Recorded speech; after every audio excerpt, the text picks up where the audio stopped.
This podcast is sponsored by official sports mom MVP. Welcome to the SportsMoms Playbook. Welcome to the SportsMoms Playbook, the podcast that takes you behind the scenes with real moms and industry experts for all things sports to help you start or make more use of your time on and off the field. Get ready for this binge-worthy podcast with some special guest appearances. Laugh along and join us in what we love doing, celebrating the true MVPs of the game, moms. Let's do this.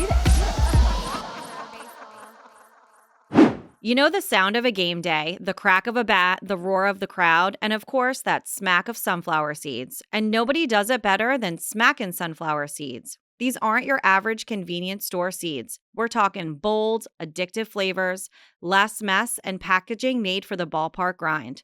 From dill pickle punch to sweet heat barbecue, Smackin' Seeds brings the flavor and the attitude.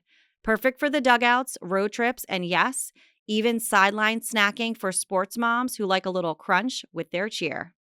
Family owned just like your local league, stock up at smackinsunflowerseeds.com and use code Rachel84257 for 10% off your first snack-worthy stash. Stock up at smackinsunflowerseeds.com and use code Rachel84257 for 10% off your first snack-worthy stash.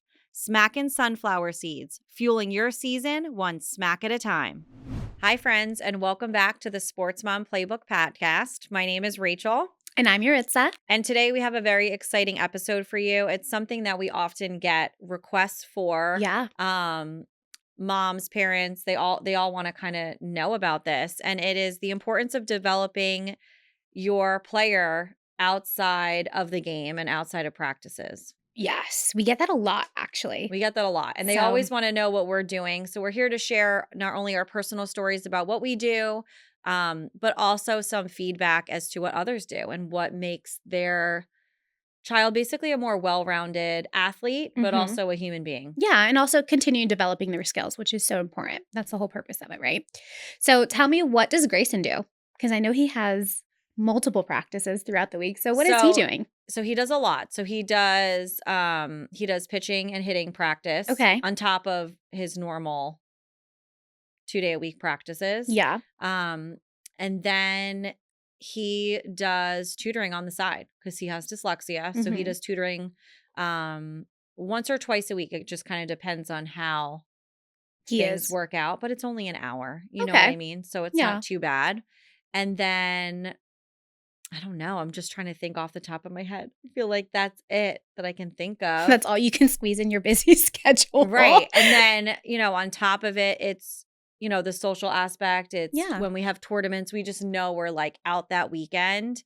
So when we do have non-tournament weekends, I do try to give him a little break and just let him do like social stuff with his friends and have friends over. If there's a birthday party, like I make sure, even if the Callie's not invited, I make sure that he gets to like go and just have that time. It's important. I think social, that balance is so important, he needs right? to have the balance. Yeah. But it sounds like a lot, but even just doing like the pitching and hitting, he loves it. Yeah. Like he loves his coaches. And we go to a facility where he doesn't just have one coach every single time. They rotate him out between like that's 8. interesting. So you have different coaching styles and they see different things in your player. They see different things. Okay. And, I like that because he doesn't get too comfortable. When Grayson gets comfortable, he's lazy. I've learned that about him. Sweet Grayson. He's a sweetheart. And he, but I do know like when he gets comfortable, he kind of gets a little lazy, which is fine. Yeah, I mean, that's normal. That you see that in businesses too, right? Yeah. Like, oh, we've had this loyal client and sometimes we get a little too comfortable. Like it happens. And that's something I know as a parent, I know that about him. Yeah. And that's why I kind of went with this facility because when I've had him in the past with the same coach, he gets like a little lazy and then they're having to like repeat themselves. And he doesn't know who he's getting till he shows up. Like they'd even text me and be like, hey, this is coach that you're getting. So-and-so today. Yeah. And I like that they all like bring different things to the table. Yeah, I was just going to say and that's it's great. A unique perspective. And I really like it. And he likes it. That's good. That's the most important thing is that you feel like it's worth your time and energy to go out there, but he's benefiting from it too. Right. And so like awesome. He gets a lot out of practice too. Like, I mean, sometimes their practices are 3 hours. Like They work those I boys, know. but I also think it's nice if you can, as a parent, if you can afford it, if you have the time and you can find a good coach outside of your regular coach to maybe hone in on some skills you want to work on, and that was one thing for me as a parent that I wanted for him. I wanted that confidence behind the plate to be a little stronger, Yeah, of course. so that's where we got there. And then now that they're pitching, just to get him a little more seasoned and get Yeah. him to not just be the catcher on the team Yeah. or like be in the outfield. Like I want him to be a versatile player. I want him to, which is so if important. We talked somebody's about that. yeah, if somebody's sick or, somebody He has an can fill injury, God in. forbid, like we're a team. This is a team sport. It's important for him to understand what every position's responsibility is for. Like you said, Yeah. if he needs to fill in at one point or, tag someone out because whatever. So I think it's very important to have that. Yeah. And I know you do a lot between Braden and Arya We too. do, yeah. So let's see. Arya does private pitching lessons. So shout out to Sticks over in Ocoee. They're phenomenal.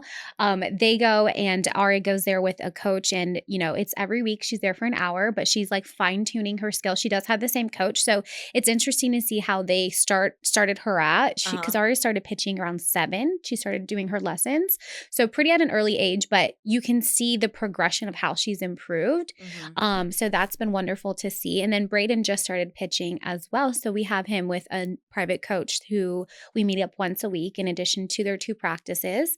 So it does seem like a lot, but at the same time, I feel like my kids really do love it. It's not like a chore for them to go like, oh, I have pitching lessons or, oh, I have practice. Like they're really excited to go. They see an improvement in their own skills and they feel really confident when they go. So for us, that's worth it, right? Right. And then we'll sneak in, like I know Patrick does like batting in our garage, or we'll go to the batting cages and stuff like that just to kind of get extra reps in. But I think it's important for parents to acknowledge that, we don't just stop practice and then that's all your kid does, right? There's so much to it.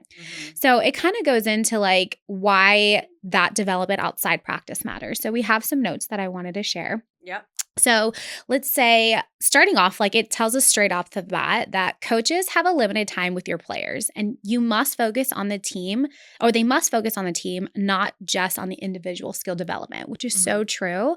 Because when you look at it, you're at practice for 2 to 3 hours, but there's 12 players, right? And there's maybe 2 to 4 coaches at a time, but they're so limited to what they can do between the different stations and stuff. So you're not getting that one-on-one attention. Right.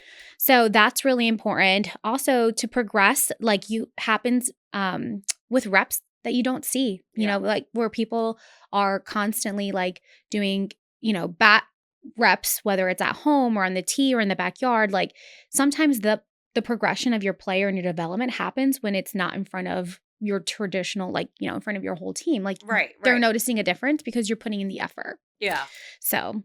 No, I definitely agree with that. And I think it's also too, like, it doesn't have to necessarily be a paid coach. Like I know everyone is in a different financial situation. Yeah. And we have dues and, all of that. Yeah, it gets stuff. expensive. But there are so many different things that you can use to develop your player at home. Yeah.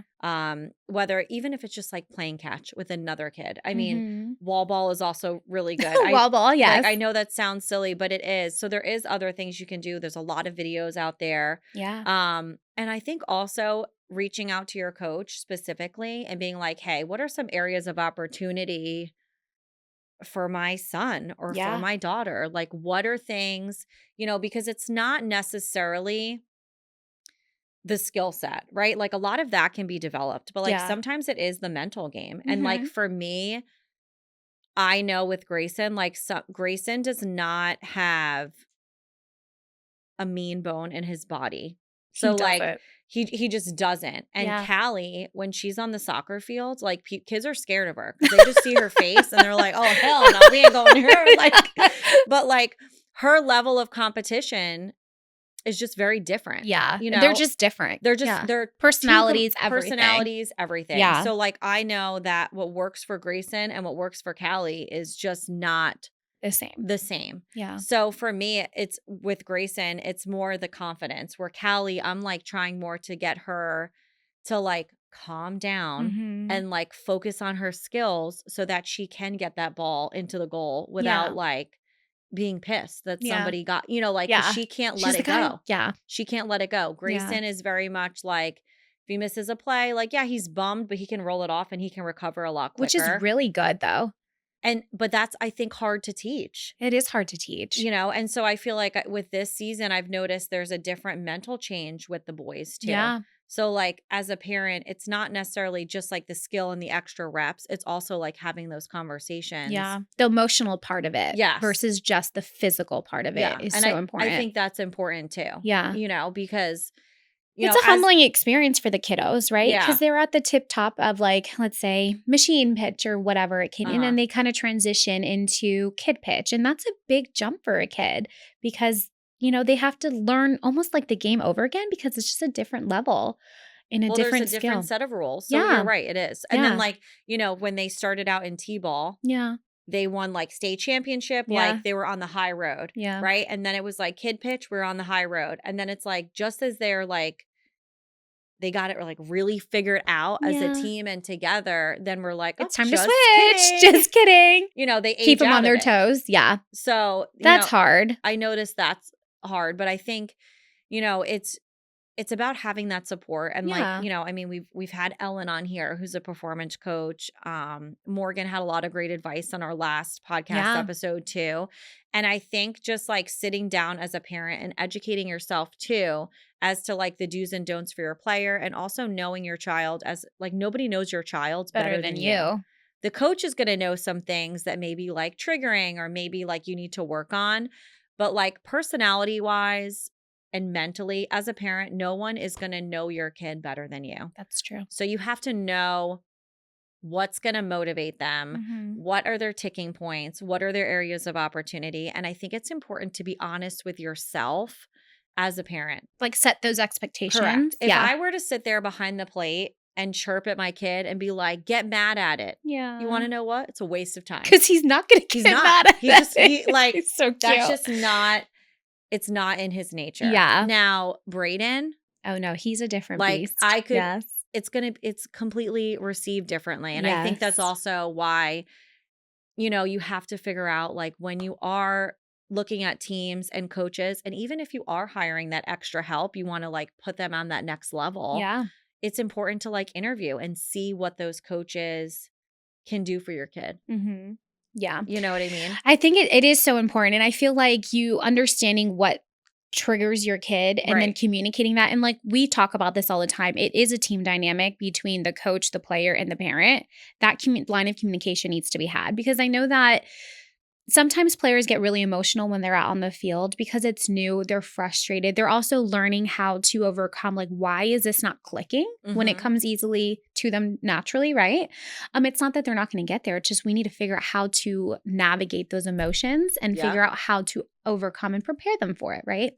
So I think that's important to have too, is that line of communication with the coach and say like, hey, my kid is struggling with this specifically. Like, how can we work together? What can we do at home to help support him, or what can we practice with privately to help him navigate through, or that child through that difficult time that they're having on the field? No, you're absolutely right. I also think too, another aspect and a good opportunity for parents is the IQ of the game. Oh, right. Yeah. So like different tournaments have different set of rules, you know, like for example, like this last tournament, we had a double play that was basically on us because we didn't slide into second. Yes. And I remember that. Do I think it's a stupid rule? Yeah. I do. But you know what? Like it's just this one tournament. Yeah. And so I think, you know, coaches have a lot going on, and we also have to offer them support too. Yeah. We can't just automatically assume, you know, that they're going to say, okay, well, at this tournament, this is, you know, like these are the rules. Right. Yeah. Like, you know, and maybe that's where I think you have to support your coaches too. Yeah. And just, you know, hey guys, like have a conversation with your kids. One thing I like about our team that we did is we just made a chat for just moms. We did. It was so fun. Should we share the name? So we have to probably share the story how we got the name because it's a very unique name. It's a very unique name. So our team name is the Spartans, and Rachel and I were at a practice, and we're like, we need a group chat for our mamas, like where we have a safe space to just chit chat, and we talk about like, oh, what are you wearing, or like what's happening, or whatever, just amongst us, and the dads don't need to know, right? Right. So Rachel's like, let's put in ChatGPT. Please tell them what was the result of it. So it is the Shield Maidens of motherhood. Dead. Which I just feel like it's kind of true. Sense. It does. We'll share. Also, we created like a logo just for like our little chat too. We did. Which I like the chat because there's certain things in it that we can share that like the dads and coaches are just like, we don't care. You know what I mean? Yeah. Like, so I like that. And I think that it creates a very healthy team dynamic. It does. Too. I think so. I think it does. And we share personal things about our boys in that chat that like maybe we just don't feel comfortable sharing outside. Because the dads are going to be like, what are you talking about? Yeah. So, and every team is different. So you really have to figure out what works for you. Yeah. But I think having like separate chats, like reviewing that mental IQ about the game, like, okay, well, what tournament is this? Like, can you steal home? Some of them you can't. Yeah. And just kind of being aware and learning. I mean, I learn every tournament I learn.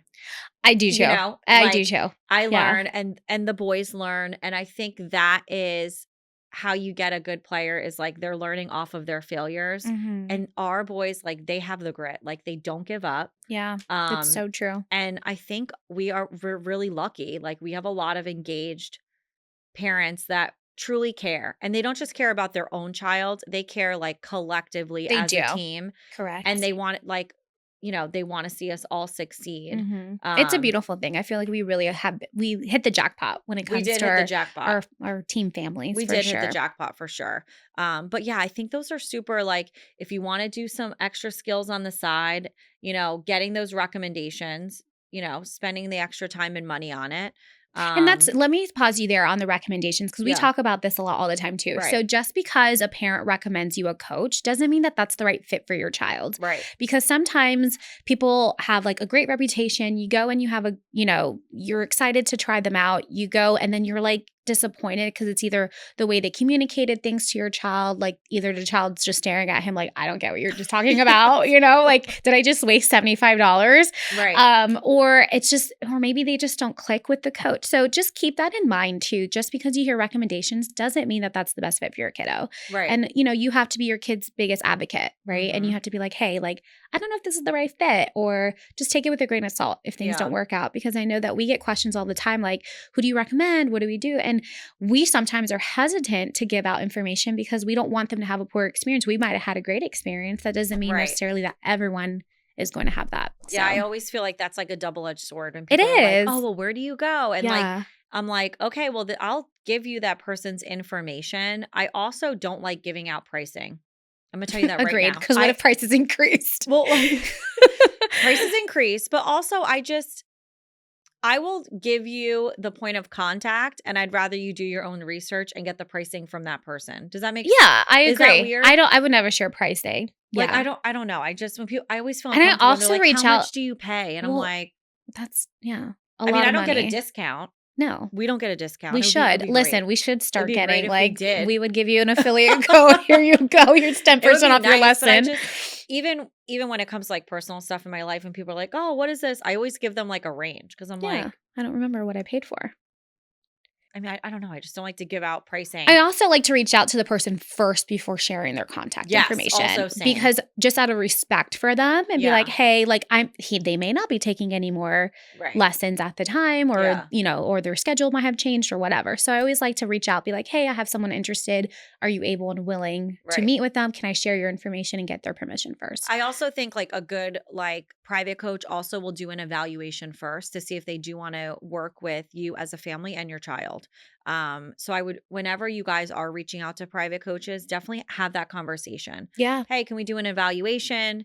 I think like there's maybe only one time they didn't do an evaluation on Grayson, Mhm. but they had him go through like a level of skill sets Yeah. just to see where he's Who he was at at. and who he's got to work with first. And then he kind of like would Worked his level way up and up. like graduate on. Yeah.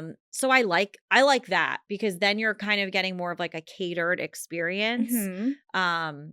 So yeah, definitely ask always for an evaluation and Yeah. just be like, hey, can you look at my kid? And Mhm. I also think that Game Changer is a good tool Yeah. because How would you use Game Changer as a tool? so we get all the videos, right? Yeah. So like we can see when they've like missed a play, like areas of You're like opportunity. Patrick. He watches the game over and Yeah. he's like, "Come here, And child." I know also another thing I like about our coach, like they all came over to our house one day and the boys sat in the living room. Yeah, we watched the And game they again. all learned together. And it wasn't to like call out a No. specific child. It wasn't done in like a malicious way. I just want to like clear that up before somebody writes in. Yeah.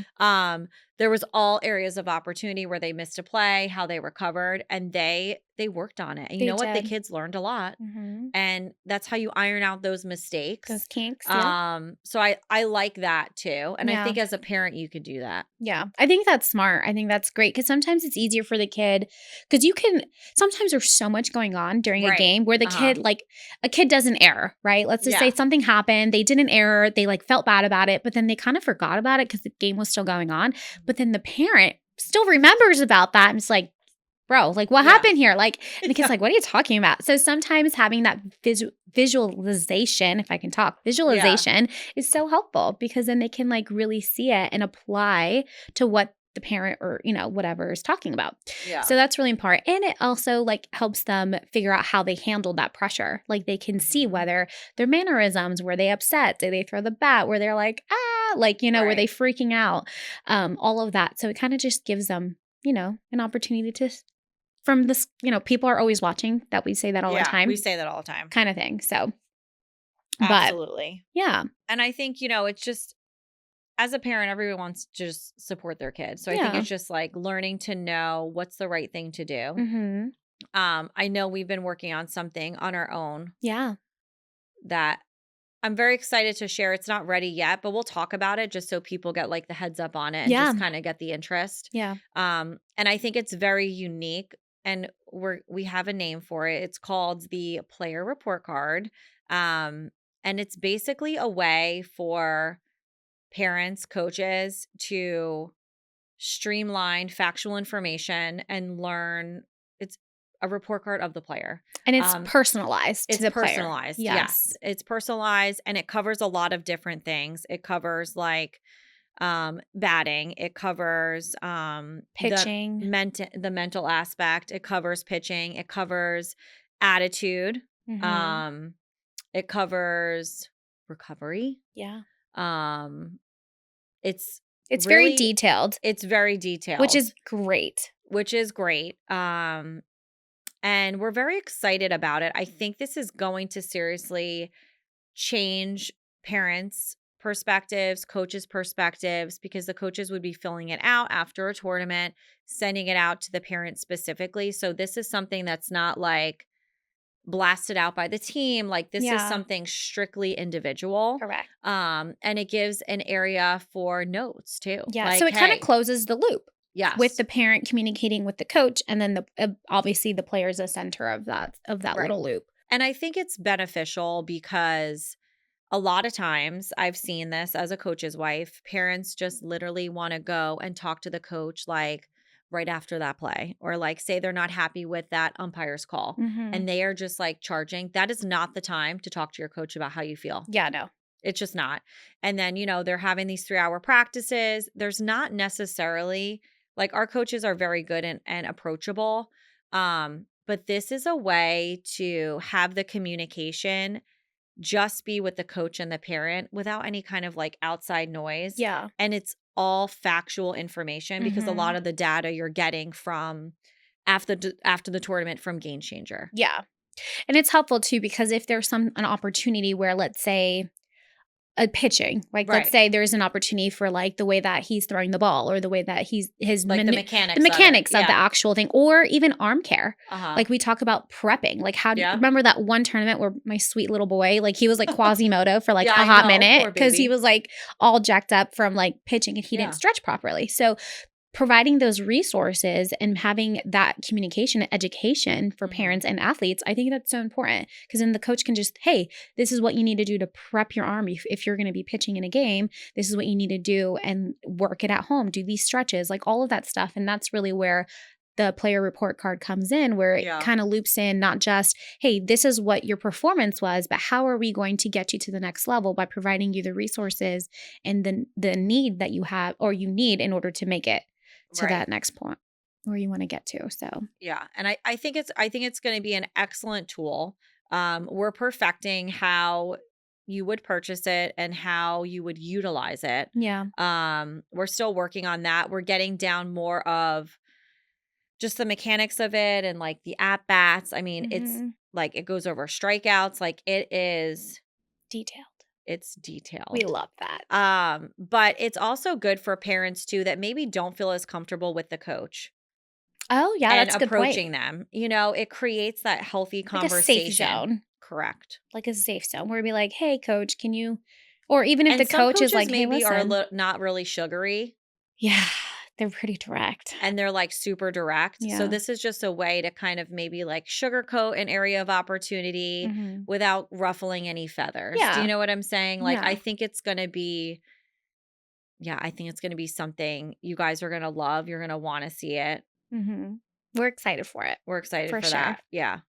But give us your feedback. Let us know, like just listening to like, obviously this isn't a prototype phase type of thing. Like what's your feedback? Do you feel like it would be helpful? Do you think that that's something that's necessary? Because we love to hear from you guys as listeners and share with us like, this would be a great idea, or Herb, make sure you include this in it because we want to hear from you. Yeah. Because this is for you, right? Right. This is for you guys. We're catering this because this is something we often hear from parents, you know, not just moms, about like, well, what can I do, you know, when I'm off the field? What can I do to have a more well-rounded player? Another thing I think is just giving your kids a level of independence. Like as they get older, they really thrive for that.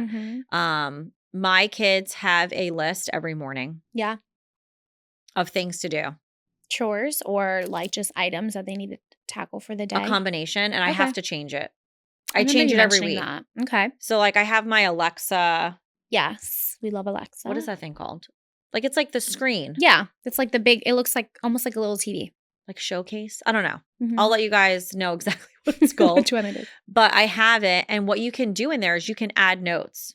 So like when they complete a task, they just like toggle this little bar over and then it lights up green. Oh, cute. It's not like an extra fee. It's like it's included. It's just like included, whatever. Yeah. So some things are like brush your teeth, feed your turtle, feed your dog, you know, like simple things like that.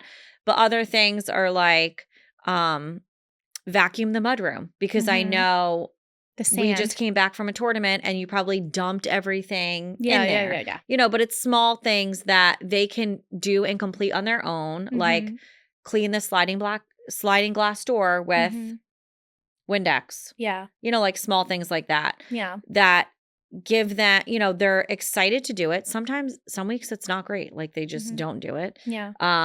There's no like financial gain. You don't give them money. Pay them or like, you know. We don't either. We don't get ice cream or whatever. Like you're a part of this family. You need to contribute. Yeah. And it's small stuff like take the pillows off the floor and put them on the couch where they belong. You know, like small stuff like that. And I think it gives them a level of independence outside of just the sports and homework and all the other things they have to do. Yeah. And it's just like skills, like set the dining room table for dinner, stuff like that, you know, you got to hone it in. Yeah. Do you do anything like that? I don't do it on the screen. I feel like I verbally share it with my kids and I kind of try to keep the same routine with them. Like, did you brush your teeth? Did you put deodorant on? Did you wash your face? Did you do your bed? Yeah. And it got to the point where they like already kind of know, like it's already expected. Like they know what what's expected of them every morning. And I give them a timer. I'm like, listen, you got 10 minutes to get this wrapped up. Yeah. And like, let's hustle through it. And I feel like my kids are pretty good at that stuff. We don't have any pets or anything to worry about. It's just mainly like they need to keep their area clean and organized. I'm a little bit of a psycho when it comes to organization. So they already know that like mama's not going to be happy if my bed's not done before I get off to school kind of thing. I feel like you have to start your morning off right. So, but no, I mean, I feel like we do similar things. I don't necessarily have the toggle system, but I think that's a great idea for I think that actually would be great to implement because my kids are visual learners, right? So it'd be helpful to be like, oh, perfect. I got that. You just kind of get a little bit of an accomplishment type of thing. Yeah. I've learned that I'm not a morning person also. So so that is why I do the visual aspect. Because you're like telling them without having to tell them. Coffee. Yeah. And like when Grayson wakes up, he's like on 10. Yeah. Callie, she has to like lay on the couch. It takes her a little time to get up and get motivated. Grayson, as soon as he wakes up, like I have to give him something to do. Otherwise, he's like, what are we doing for the day? What's happening? Like, oh, what are we doing? Like, what time is practice? I'm like, huh. Like, please, like, just give me a couple minutes to like gather my thoughts, you know? And then like when they come home from practice, they have to have backpacks ready, snacks ready. Yeah. Set up for success for like for the next day. Morning. Yeah. Like for school. Yeah. That's super smart. Because I feel like I do that for my kids because I wake up early. Yeah. Yeah. Lately, I've been trying to make it to Pilates early. So I wake up at like 5:45. I'll get up, do my bed, I'll get all the stuff ready to go. And then I'll get their water bottles ready, make sure their backpacks are signed, stuff them with snacks. Like I kind of prep it for them. But I think it's great that you give that responsibility to your kiddos so they can just be prepared for the day and just know that, you know, this is part of being a good adult when they get older. Yeah. Preparing yourself for the next day. Yeah, I think it's important. It's just something I do. And like I said, like some weeks are better than others. Like some weeks I don't have to say a peep. They are on it. They do it. It's great. Other weeks I'm like, did you even look at the list? They're like, nope. They're like, no. You know, nope. I will say like, you know, all of us as a family collectively, that Monday morning after like a full tournament weekend, it's rough. It's rough. We're tired, you know. I try not to book any workouts that day. I try not I'm like mentally like exhausted. Yeah, that like those mornings I try to like let's really sleep in. Like I will literally I'll let them miss the bus and just car ride them in. Oh my God. They're not late to school. Yeah. But like give just them so an extra 20 that, minutes or whatever. That extra 20, 30 minutes, I'm like, you needed it probably. Yeah. So I think just having those little extra things like vacuuming, like doing stuff around the house. Now, would you say you could incorporate like this afternoon or whatever, like incorporate like extra hitting like in the garage or like catching and throwing with a friend? Grayson will hit in the morning. Okay. My kids do that too. He'll hit in the morning more likely than like the afternoon. Because like the afternoon when he gets off the bus, he usually wants to play around on the, like he'll play soccer with his little like school friends for like 30 minutes before we head out to practice. Yeah. Or before we like have our first dinner and then head out to practice. Yeah. But so I try to give him some downtime when he gets off the bus. So he'll hit usually in the morning, but that's not on the list. That's just like he just does it. He wakes up, he goes out there. Yeah. And I just hear the ping in the garage. Like that's how I know he's out there. Yeah. And he does it on his own. Like he's fine with it. Yeah. Every once in a while, if Keaton hasn't left like super early, he'll be like, Dad, please watch me. Or he'll ask for my phone to like take a video of him. Oh, he's so cute. You know? So that's always like funny. But do you guys do anything like that in the morning? So Patrick normally works out in the morning in the garage. So he'll move my car out and then the kids will set up like a net and a tee and then they'll do like a bucket of balls or something. Or Aria will have like hers and she's a pitcher. She'll have like the little frame where it has like the pockets where she'll like pitch the ball into it and then she has, you know, wherever she has to try to get into those pockets. Yeah. So she'll do that. But sometimes I'll be honest with you, like they're just exhausted. And, you know, as they get older, they go through like learning or growing spurts type of thing where they need extra rest. So it's not, I don't push it. Like if they're sleeping in, like I'll tell you, Aria is not a morning person. Love her to pieces, but that girl can sleep. Like she loves her sleep. She'll wake up at her leisure. You know, she'll like take her time. She'll be like, how are you this morning? Like she's someone, she procrastinates. Like she doesn't want to get ready. She'd rather come talk to me about like, Mom, so what are you doing today? Instead of getting ready for school. But you know, so that's really funny. But I always worry about, and it kind of goes down to like, I always worry about like overwhelming them with too much of sports versus like letting them be a kid. And I feel like we've gotten better with that, at least in our family, just because I feel like we were at a point where it was like always sports. Now we're like, okay, we can like Right. miss this. And, you know, we can go to your school activity, or we can Right. go to bingo night, or whatever the case may be. I feel like there has to be a little bit of a balance, because there could be a point where your child kind of gets a burnout. Right. And then you have to have that conversation. Like, what's going on? Like, are you not happy? Like, you know, and then you don't want to push it too much where they're like, I just don't want to play anymore, you know? Right. So that's like my biggest fear of like trying to balance it all. Yeah. And it's both kids. So it's alternating weeks too. So, I mean, it's exhausting. It's a lot. It's a lot. You know? And I think it's also too, like, you know, like I said, like Grayson gets off the bus and he's just playing around, like messing around with his friends, playing soccer. Like, Yeah. I think it's important to know your kid and know what works. And so that way you would avoid the burnout. Yeah. You know, if it's forceful to do the extra hitting or extra pitching, like maybe that's just not for your kid. Yeah. Right. But then you can't also expect the coach to take an hour's worth of his time to just hyper focus on him your during kiddo. a practice. Yeah. So I think it's kind of like a double-edged sword. I think also a good opportunity is like in off season, honing those skills. Like say you don't have practices twice a week. Yeah. Start doing some research, hire a coach that can utilize and spend the time with your child. Yeah. Or focus on things that we don't normally focus on a lot during practice. Like I know our Patrick and Keaton talked about like doing beach days where the kids are doing conditioning. Like they'll just run up and down the beach but we'll make it like a fun day for them. And that's a great idea for, you know, a team to do together, or even as a family. Like you can just like, let's practice on your running or whatever. And there's even like, I always like to do too for summer camps. Like they have like agility camps for a week, or, you know, like different things like that, I think is also a good way.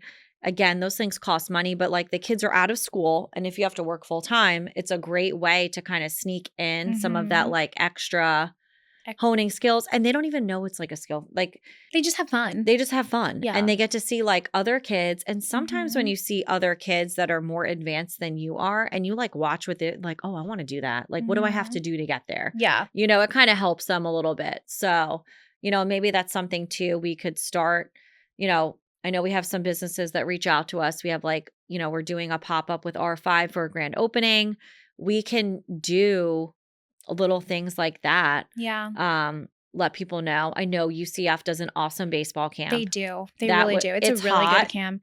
It's It's hot, a hot camp. But they have a blast, and, you know, they're out there with all their friends, and like the coaches, they have a great time with those kids too. Yeah. Thanks UCF for doing that. It's a good camp for sure. We love that. Yeah. So we can always like offer some different options. And that's like I said before, a great way to hone into that player report card is to just, if you don't really necessarily feel comfortable about like going up to a coach and saying like, hey, what are my areas of opportunity? You know, sometimes people don't feel comfortable going up after a practice or after a game, you know. Depends too, because if it's a heated situation, you want to give yourself a 24-hour rule kind of thing. So this is, again, the safe space where you're going to be like, hey, coach, this happened. Can you share with me? And then the coach can reply, be like, perfect. This is what it looks like with that report card. Right. So we think that that's going to be an important tool to add to the coach's toolbox. Yeah. And it's going to create a level of trustworthiness within the coach. Yeah. And it takes out the emotional aspect of, well, why is my kid not in, you know, I think he should be hitting first, or I think he should be playing first base. That entitlement, it kind of like tones all of that down. Because you're talking facts at that point. You're just like, these are the facts. This is the stat of your child. There's numbers, right? Yeah, there's numbers. These are the strikeout, like all whatever the case may be. And then you're like, this is how we get better. This is how we improve. And it's also up to the child to want to get better and really put in that effort and that time and energy, and having the support of both coach and parent really is the perfect formula for success. Yeah, I agree. So without parents overstepping, because that's a whole other thing too. Yeah. You know? It's just a good way, so that way everyone's on the same page. There's not like a gray area, and there's also like a plan of action. So like at the end of the report card, it's you know, it's customized to the player, and like there's just a plan of action as to like what are my expectations to see from you next tournament in a year. Like it really kind of hones it in. Yeah. And at the end of the day, it all comes down to how much time and effort your player puts into it. Right. To make that change, and where you see those needle moving activities that it's going to just take them to the next level. And you have to practice outside of your 2-day practices of the week. Right. If you want to be top of the top. Right. You just have to do it. Yeah. So, but yeah. A lot of great things we talked about. I think this is just an important conversation. We always love everybody's feedback. Yeah. So if you have any questions, if you think the player report card, is a good idea, we'd love to get your input, whether you are a parent, a coach. We love all of that feedback for sure. We do. We really do. We value what you guys have to share. So we appreciate any feedback. And this is why we built it. So exactly. Yeah. Well, thank you so much again for another great episode of the Sports Mom Playbook Podcast. Make sure you like, subscribe, and follow. We have a lot of fun things coming up, and we'll see you soon. Bye, guys.